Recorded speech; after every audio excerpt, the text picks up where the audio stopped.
ಆ ನನ್ನ ಕೃಷ್ಣನ ಜನ್ಮ ಕೊನೆಯಾಗುವುದನ್ನೇ ಕಾಯುತ್ತಿದ್ದ ಕಲಿಗೆ ಒಂದು ದಿನ ಸಂತೋಷದ ವಿಚಾರ, ಅದುವೇ ನನ್ನ ಅಂತ್ಯ. ಮತ್ತು ಅಂದು ಆ ಗೋಮಾತೆಯನ್ನು ನೋಡಿ ನಗುತ್ತ ಕೇಕೆ ಹಾಕಿ ಕುಣಿಯುತ್ತಾ, ರಾಜ, ನಾನು ಕಲಿ. ಮುಂದಿನ ದಿನಗಳಲ್ಲಿ ನನ್ನ ಯುಗದ ಆರಂಭವಾಗಬೇಕಿದೆ. ಇದು ಬ್ರಹ್ಮಲಿಖಿತ. ಹೀಗೆ ಹೇಳಬೇಡಿ. ಬಹು ಯುಗಗಳಿಂದ ಭೂಮಿಯ ಮೇಲೆ ಆಳ್ವಿಕೆ ನಡೆಸಲು ಕಾಯುತ್ತಿದ್ದೆ. ಈಗ ನಾನು ಭೂಮಿಯ ಮೇಲೆ ಎಲ್ಲಾದರೂ ಒಂದಿಷ್ಟು ಕಡೆ ನೆಲೆಸಲೇಬೇಕು. ಇದು ವಿಧಿ. ನೀವು ಎಲ್ಲಿ ಆಜ್ಞೆ ನೀಡುತ್ತೀರೋ ಅಲ್ಲಿಯೇ ವಾಸ ಮಾಡುವೆ. ಅಪ್ಪಣೆ ಮಾಡಿ.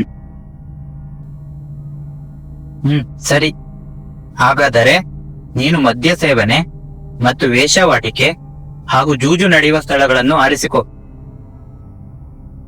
ರಾಜ, ಈ ಸಮಯದಲ್ಲಿ, ಅದು ಈ ಧರ್ಮಭೂಮಿಯಲ್ಲಿ ಮದ್ಯ ಸೇವನೆ ಮಾಡುವವರು, ವೇಶ್ಯವಾಟಿಕೆ ನಡೆಸುವವರು ಹಾಗೂ ಜೂಜು ಆಡುವವರು ಬೆರಳಿಕೆಯಷ್ಟು ಮಾತ್ರ.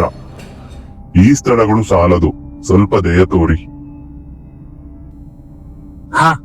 ಮತ್ತೆ ಪೀಠಿಕೆ ಹಾಕಬೇಡ. ಇವುಗಳ ಜೊತೆ ಹಣ ಮತ್ತು ಚಿನ್ನದ ಮೇಲೆ ನಿನ್ನ ಪ್ರಭಾವ ತೋರು. ಇದನ್ನು ಬಿಟ್ಟು ಬೇರೆಡೆ ನಿನಗೆ ಸ್ಥಳವಿಲ್ಲ. ಇಷ್ಟು ಸಾಕು ರಾಜ ಎಂದು ಹೇಳಿ ಕಲಿಪುರುಷ ಪರೀಕ್ಷಿತನ ಕಾಲಿಗೆ ಬೀಳುತ್ತಾನೆ. ಕಾಲಿಗೆ ಬೀಳುವ ಸಮಯದಲ್ಲಿ ರಾಜನ ಕಿರೀಟವೂ ಕೂಡ ರತ್ನ ಖಚಿತ ಕಿರೀಟವಾದ್ದರಿಂದ ತನ್ನ ಮೊದಲ ಪ್ರಭಾವವನ್ನು ರಾಜನಾದ ಪರೀಕ್ಷಿತನ ಮೇಲೆ ಬೀರುತ್ತಾನೆ. ಇದರ ಪರಿಣಾಮ ನಿಧಾನವಾಗಿ ರಾಜನಿಗೆ ನಾನು ನನ್ನದು ಎಂಬ ಅಹಂಕಾರ ಶುರುವಾಗುತ್ತದೆ. ಸ್ವಲ್ಪ ದಿನಗಳ ನಂತರ ಗೋಮಾತೆಯು ಎಂದಿನಂತೆ ಹಸಿವಿನಿಂದ ಅರಮನೆ ಪ್ರವೇಶ ಮಾಡುತ್ತಾಳೆ. ಆ ಕ್ಷಣದಲ್ಲಿ ಕುಳಿತಿದ್ದ ರಾಜ ಅಹಂಕಾರದಿಂದ, ಯಾರಲ್ಲಿ ಈ ಧನವು ನನ್ನ ಅಪ್ಪಣೆ ಇಲ್ಲದೆ ಒಳನುಗ್ಗಿದೆ. ಇನ್ನು ಮುಂದೆ ಈ ಧನವನ್ನು ಹೊಲದಲ್ಲಿ ಉಳುಮೆಗೆ ಬಳಸಿಕೊಳ್ಳಿ. ಕೇಳದಿದ್ದರೆ ಚಾವಟಿಯಿಂದ ಚಡಿಯೇಟು ನೀಡಿ ಎಂದು ಪ್ರಕಟಿಸುತ್ತಾನೆ. ಅಂದಿನಿಂದ ಇಂದಿನವರೆಗೂ ಗೋಮಾತೆಗೆ ತೀರದ ಕಷ್ಟ. ಧರ್ಮನಿಷ್ಠೆಯಿಂದ ಇದ್ದ ರಾಜ ಪರೀಕ್ಷಿತ ಇಷ್ಟು ಸಾಲದು ಎಂದು ತಪಸ್ಸಿಗೆ ಕುಳಿತಿದ್ದ ಋಷಿಮುನಿಯ ಮೇಲೆ ಸತ್ತ ಹಾವನ್ನು ಹೆಗಲ ಮೇಲೆ ಹಾಕಿ ತಮಾಷೆ ಮಾಡಿ ಕೇಕೆ ಹಾಕಿ ನಗುತ್ತಾನೆ.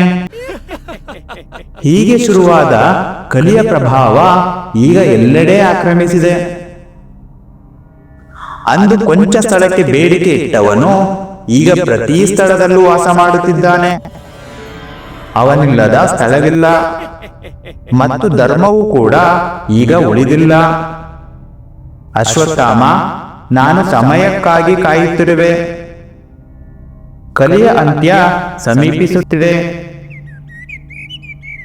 ನಂತರ ನಿನ್ನ ಈ ಶಾಪಕ್ಕೆ ಪರಿಹಾರವನ್ನು ಹೇಳುವೆ. ನಾನಿನ್ನು ಹೊರಡುವೆ ಅಶ್ವತ್ಥಾಮ.